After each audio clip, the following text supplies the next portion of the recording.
Welcome to B2B IMPACT by BDB. Join me, Matt Smith, CEO of BDB, and Oliver Brewood, BDB's Head of Digital and Technology, as we get together to discuss the myriad of trends, topics, opportunities, and developments in the world of B2B marketing and communications. Our aim is to arm you with content, opinions, and insights that deliver lasting and meaningful impact across the B2B community, helping the global businesses and brands we partner with navigate their way through the information and communication revolution. Are you ready to make an impact?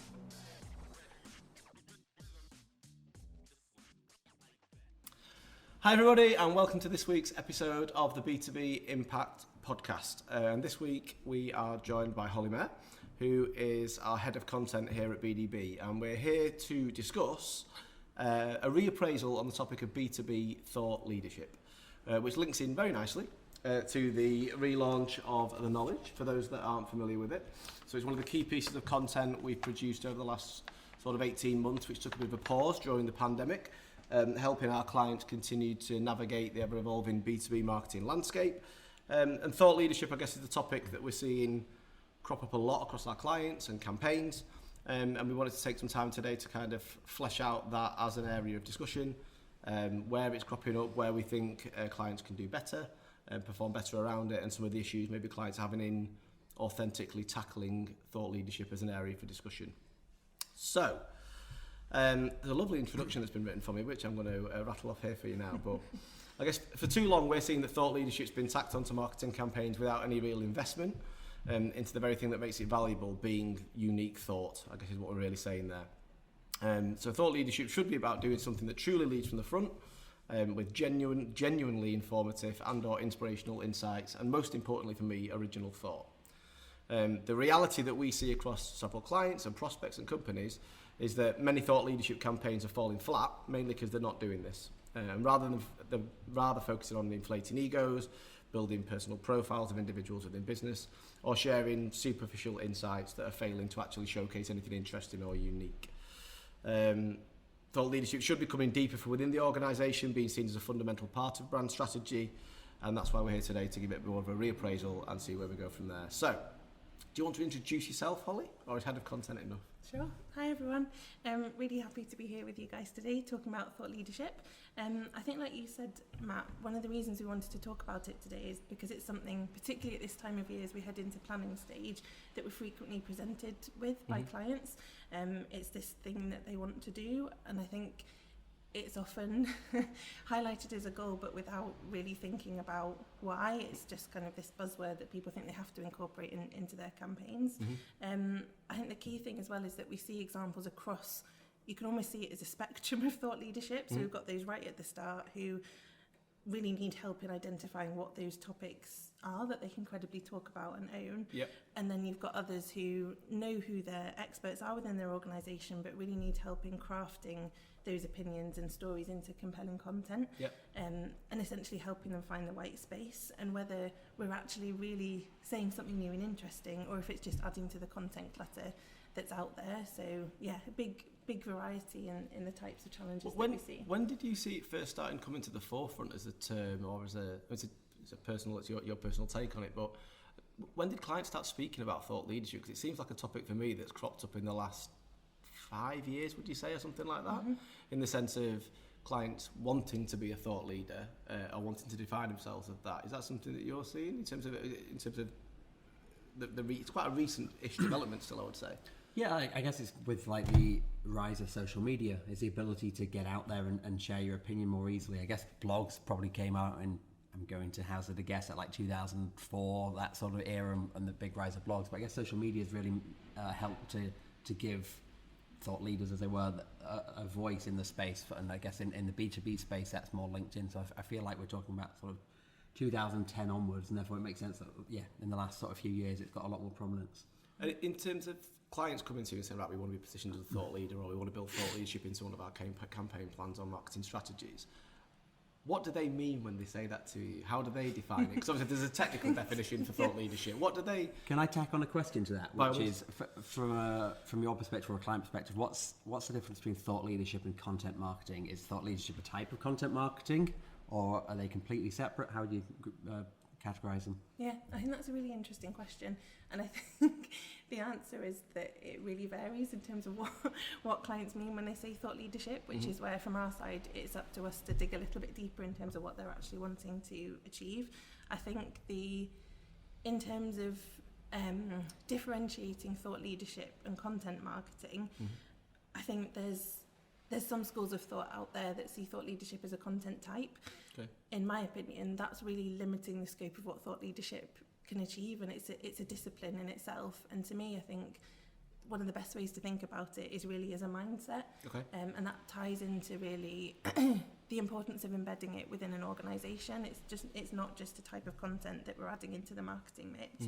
It's more about an approach, and at the heart of that, it's value and trust, and ultimately creating a community for positive change. Yep. So I think seeing it as simply a content type is really limiting. To me, it's more of the engine of your content room, and the different types of content can be really varied, like podcasts or white papers or guides or blogs, like you were saying, Oli.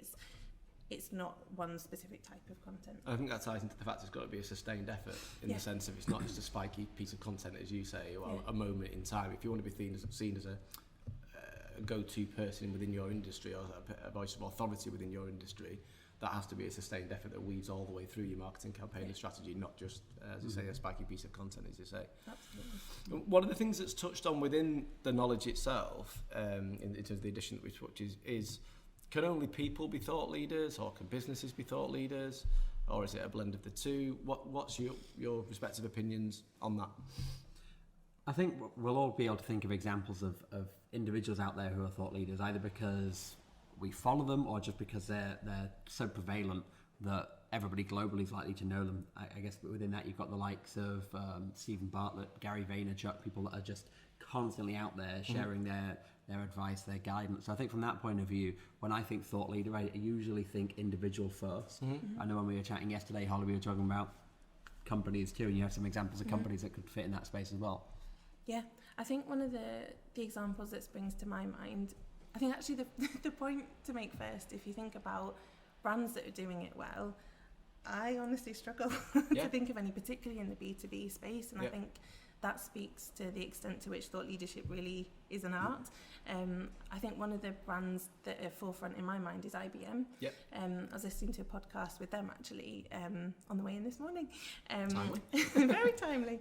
And they were really talking about having a think tank essentially within their organisation dedicated to thought leadership. So it just shows the extent to which some brands and businesses are investing in thought leadership as part of an integral part of their organisation.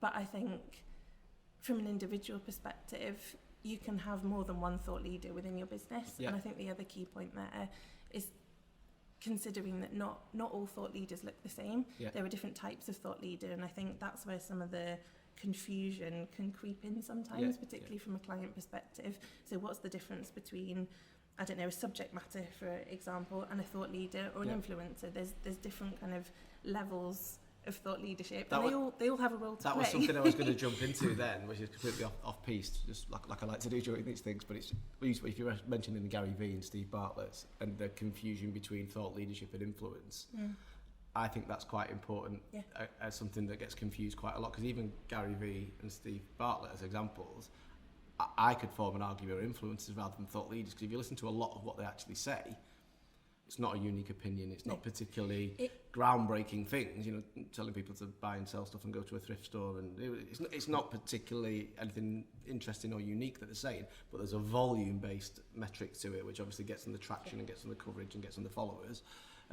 Whereas for me, thought leadership is real value, real value add. Where I'm not saying there isn't any of that in their topics, obviously, but it's an interesting point, isn't it? I think it's really interesting, and to me, the thing that differentiates them is I see them more as curators of thought rather than, and I might be doing some of them a disservice, but I think a lot that, take Stephen Bartlett for example, he's so active on LinkedIn, like you say, it's that volume and visibility that he's giving himself, but a lot of the time it's the people that he's got sat with him on his podcast where that's the, to me, that's a really interesting thought. So that's more of a kind of a curator of thoughts and ideas rather than like. I guess that's the wider content strategy for him, because the hero piece is the podcast, isn't it? Where the general insights is and thought leadership, and then cascading off that is all the other complementary stuff that goes with it. And there's still a value to that. Absolutely. But I think there's a risk that those different types of thought leader get used interchangeably, and like I say, I think that's where some of the confusion comes from. Yeah, I get that, because there's other kind of marketers that you might think of. So I don't know if anybody's familiar with Rand Fishkin, who was the founder of Moz. So I always reference the Moz blog as a great source of like SEO content, and that's probably a good example of thought leadership content, where everybody that posts on there is an SEO expert, sharing really, really detailed insight. Like every article's 3,000 words long, accompanied by graphs and so on and so forth. And those, I guess, are probably in that more thought leadership space, where they're sharing their detailed expertise and insight, as opposed to kind of more sharing and or reiterating, curating kind of opinion. Like, I guess one of the things we're always keen to try to do on the podcast here is give some tangible kind of practical advice to it as well, because obviously you can appraise what's not going well with thought leadership and where the difficulties are, but how people actually can make some progress in it. So in terms of, again, within the knowledge itself, you can review these, but some of the key ingredients to success to actually make some inroads into positioning yourself as a thought leader within your industry or space. If you want to touch on a few of those respective areas in terms of maybe some low-hanging fruit where people can, I want to be positioned as a thought leader, even where do I start, I think is where quite a lot of people kick off from a business perspective. Yeah, I think there's three key elements of thought leadership. And again, this was an interesting discussion in what IBM was saying about how they think about it and how they consider what they consider to be the key elements of successful thought leadership. And it's really based around three pillars. So expertise, so what are the topics that you can credibly talk about? Then having the data to support that, so unique data that you can't get anywhere else. That's the bit that quite often is hardest to find. And then layering on top of that the analysis of those two things combined. And I think that's a really unique and powerful formula almost for thought leadership. Like I say, I think that expertise often sits within an organisation, but where our clients often struggle is unpicking that and getting those insights from the teams. And a lot of the time, the insights that the team deliver, they might not realise the uniqueness or the power of what those thoughts and opinions might be. So it's our job then to help them unpick those. And I think there's almost that sliding scale again. It's understanding the conversations which they can participate in. So they're not necessarily saying anything wildly different to the competition or anyone else out there, all the way through to what are the topics that they can own and really champion and drive forward and say something completely different to what the competition is saying. And I think ultimately the reason why that can feel challenging to a lot of clients and B2B brands, it's meant to be. Thought leadership is meant to feel uncomfortable, it's meant to feel difficult, and I think that's why so often it does fall flat, because it's about being brave and going out there with an opinion. And I think in the corporate world that can feel a little bit scary. Having an opinion is scary enough, isn't it? Because as soon as you put your head above the pit to be shot at, ultimately then people will have opinions back, particularly in social media, where you're likely amplifying this kind of stuff out. It is a bit like the Wild West in terms of people's ability to obviously... And I think we touch on it in the knowledge, but I would say our clients, and I'd say this is probably true for most companies to a degree, do have some angle on that expertise that is different to their competition. So there might be a lot of different companies out there providing a similar service, but there'll be something unique about them, either their level of expertise or their level of expertise in a certain facet of it, whether that's logistics or whether that's a sustainability angle or something that will make them and their voice more unique. And then the other point related to that I always kind of think is that even if there's someone out there that's technically kind of doing very similar work to you, and maybe it's not as clear what your USP is, it doesn't mean that that other company is sharing it to the same degree that you are, which means that you can always kind of out market them effectively. I would argue from a strategy perspective, every single business or individual has something unique to offer. So it takes you a while to find it sometimes, as you were saying, Oli, it takes you a while to sort of unpick what that is. I think quite often, maybe not so much with our clients who are more established and global and large businesses, but there's almost an imposter syndrome argument that the credibility issue comes to the light of, well, can I be a thought leader? Am I senior enough? Have I got enough experience? Have I got something unique to say? Have I got a big enough following? Is anybody going to be interested in my opinion? But particularly when you started off on your thought leadership journey, you've got to start from somewhere, haven't you? And it's kind of that leap of faith to go with it, and that is how the traction will build and opinions start to build and listeners and followers and interest in the topics that you're speaking about. So I think that kind of goes nicely on to kind of the second area we wanted to discuss, which is how do you identify who it is that should be your thought leader? So do you have any thoughts kind of on how you'd go about doing that if you kind of trying to start thought leadership? Yeah, it's an interesting question, and I think it does go back to building that culture internally. I think sometimes thought leadership is seen as something that originates or is dictated by marketing. And in my experience, when it comes from that angle, it's much harder to get it going. Actually, thought leadership is much more successful when it sort of grows organically from within, but as with all good thought leadership, it's very much a longer term game. So I think to start with, it's building the foundations, building that culture of psychological safety where people feel comfortable sharing ideas, and it's almost kind of opening up the channels and opportunities to let people do that internally, build that confidence, find the people that have those opinions and stories and experiences, and help it to build organically rather than kind of necessarily pinpointing the specific people within the organisation. I think there's an element of it that has to be organic. Yeah, and I think from what I've just seen anecdotally, obviously not as anywhere near involved in content as you are, in kind of previous roles, I've been that marketer that spoke to a product expert and said, hey, can we have a blog? And then are they really passionate about it? Do they agree it's the right topic? Are they even a good writer? And what we got out of that exercise was often kind of not that worthwhile. I imagine they weren't that invested in it. So like you say, kind of getting them more involved, I guess a wider group more involved in it to see who's more kind of wanting to get their opinions out there, who's wanting to be more social media active. I'm sure a lot of people don't really want to post that much, but other people absolutely love getting on social media and sharing their opinions. So I guess it's about trying to identify those types of people as well. How important do you think it is to get the actual experts, I'll say in front of the camera, I appreciate there's different types of content, but video forms a large part of this kind of thing these days and informing opinions and so on. But by the experts, I mean the technical people in B2B, the guys that are behind the scenes, the guys that are maybe in the labs doing formulations or whatever it may be. Because quite often there's a disconnect there, isn't there, between they're the experts, but they're not comfortable in front of camera, they don't want to be doing that, whereas, and I think that's where you end up with that link of marketing kind of take the information from them, and somebody in marketing or somebody more sales or outward facing will become that piece to camera delivery person. But then you're not really hearing it direct from the expert. Is there a disconnect there, do you think, or is it not a problem? Potentially, and I think it all comes down to authenticity a lot of the time and credibility. I also think it ties back to the point around the difference between your subject matter experts and your thought leaders.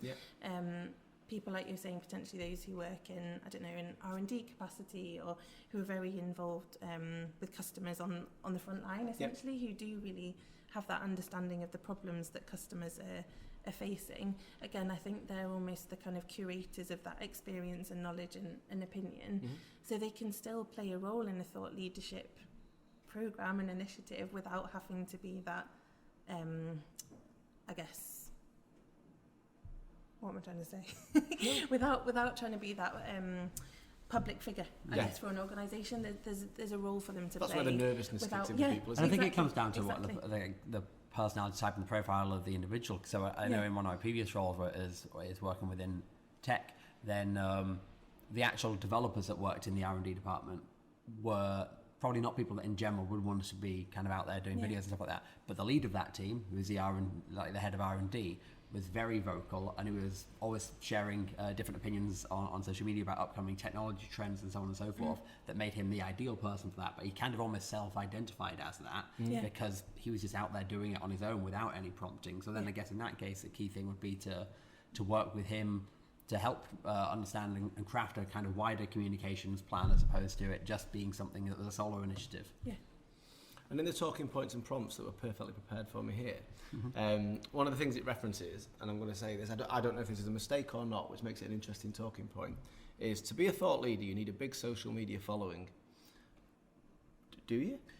I would think this is a build it and they will come type situation. Okay. If you get out there and share a high quality and I was going to say valid, but maybe engaging opinion might be the right way to put it. Yep. People will generally start to follow you. I'm not saying you won't need some additional amplification to help get you there potentially if you literally have zero following. Sure. But I would think most people in business will be connected to some level of customers already without having a kind of built following already. So you're probably connected to at least 500 odd people on LinkedIn that are high value people to read your content.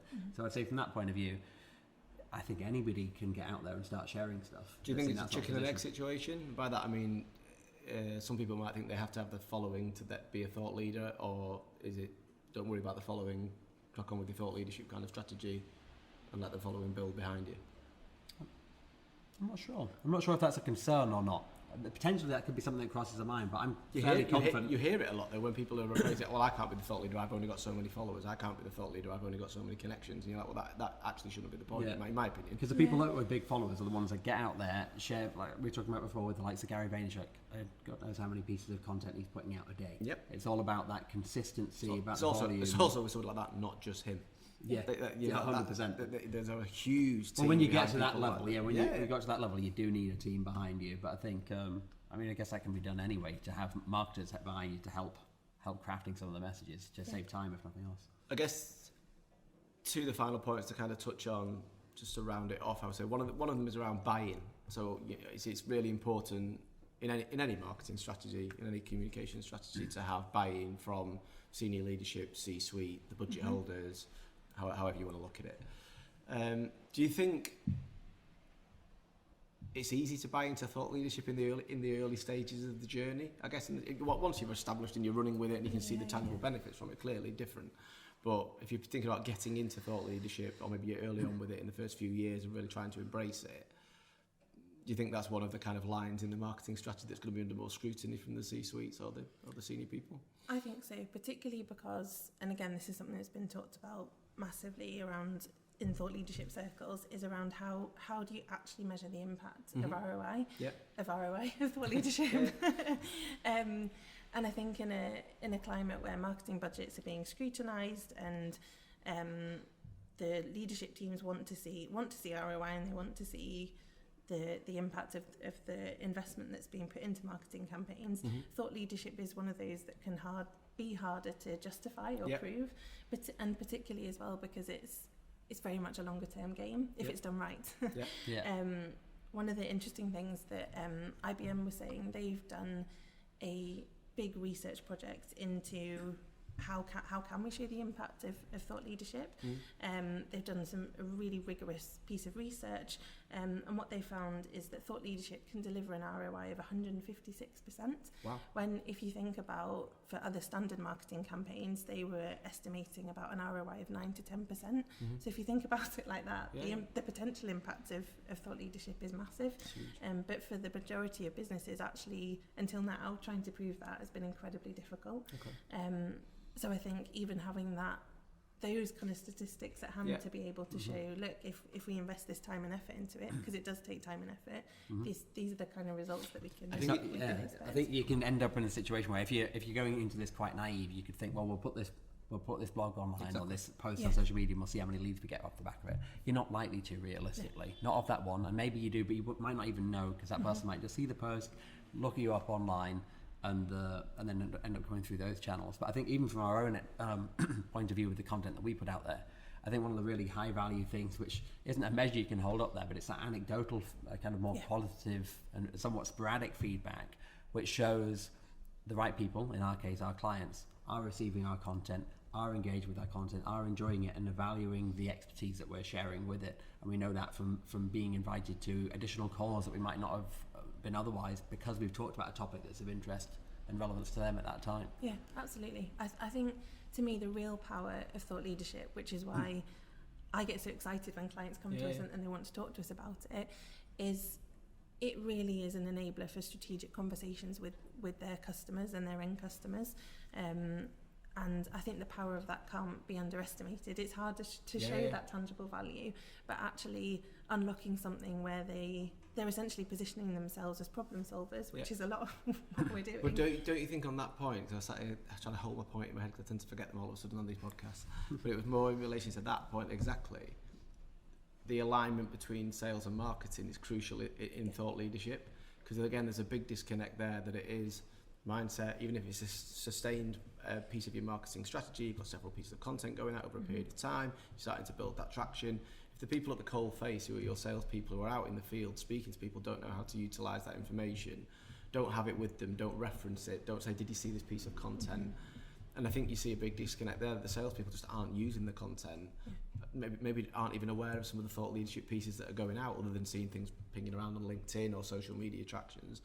Whereas I think if you've got the sales and marketing functions working more closely and more aligned, I think you might see more. I think you might see more of an uplift in actually the return on investment and how you can qualify the metrics around it. Was that a success?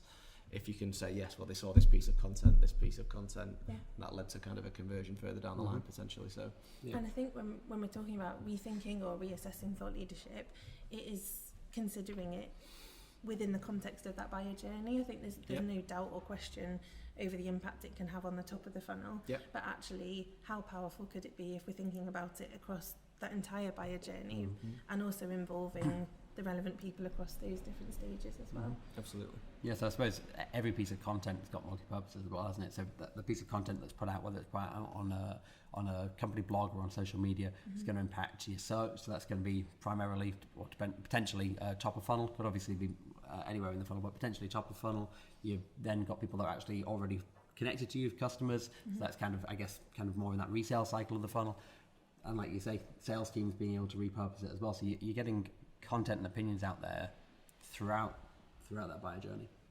Okay, cool. Sounds good. Thanks so much. Thanks for joining us today, Holly. Thank you for having me. As a reminder to everybody, if you are not receiving a copy of the knowledge from BDB, please get in touch with us. There's a newly relaunched digital edition, which should be out now when this podcast is released. And if you'd like a physical copy as well, please get in touch with either your account handler or your account lead or through the website. We can make sure you're on the distribution list for our future releases. So that's been the B2B Impact Podcast. Hope you've enjoyed it. Hope you found some insights. Thanks again to Holly and Oli, that's a mouthful, for joining us. And we'll see you next time. Thanks very much. Cheers, guys.